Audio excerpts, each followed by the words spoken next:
Shabbat Shalom, Israel.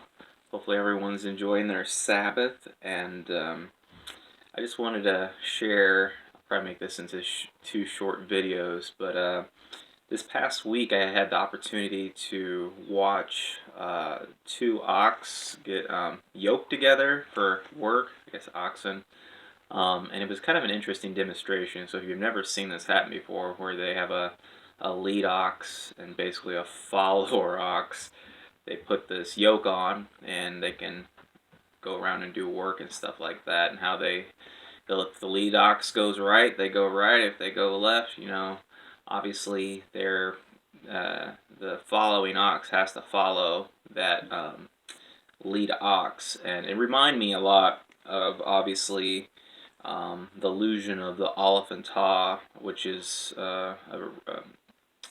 in the Hebrew language, it points to Yahushua Messiah being the first and the last. But in the Paleo or the pictograph, the Aleph is actually an ox, which symbolizes strength. And Messiah says this to his disciples in Matthew 11, verses 28 through 30. He says, "Come to me, all you who labor and are burdened, and I shall give you rest.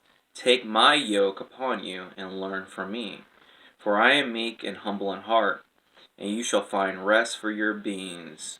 For my yoke is gentle and my burden is light."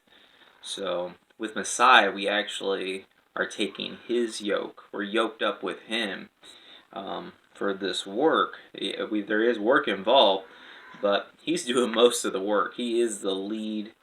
He is the lead in our life, and really needs to be that way. And I feel like that's really critical, that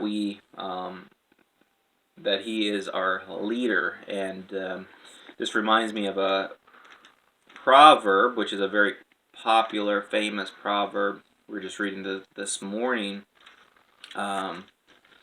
Proverbs 3. Let me get there real quick here. Verse 6 and 7. And or I should say Proverbs 3, verses 5 through 7.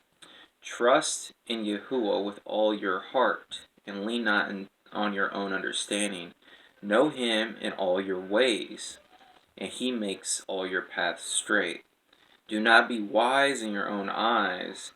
Fear Yahuwah and turn away from evil." And I'll read one more verse, actually 8. "And it is healing to your navel and moistening to your bones."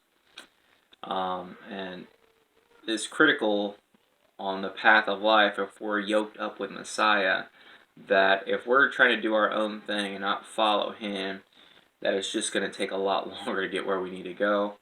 And it's going to end up being not the shortcut. So it's a really important principle.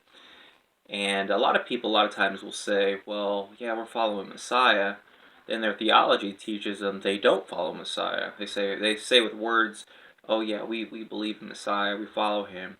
But their theology then goes, oh, we don't need to do that. That's under the age of law. And so we're following Paul now. They understand Paul to be doing something different than Messiah. So once you realize Messiah was actually keeping the instructions, the Torah, and realizing in 1 John it says that we should walk, if we say we know him, we should walk like he walked. And I'll just read that real quick. It's 1 John 2:6. It says, "The one who says he stays in him ought himself also to walk even as he walked." So again, we're yoked up with Messiah. We need to be walking just like he walked. If we're going to be taught ones or disciples of Messiah, we need to be following the Lamb wherever he goes. Shalom.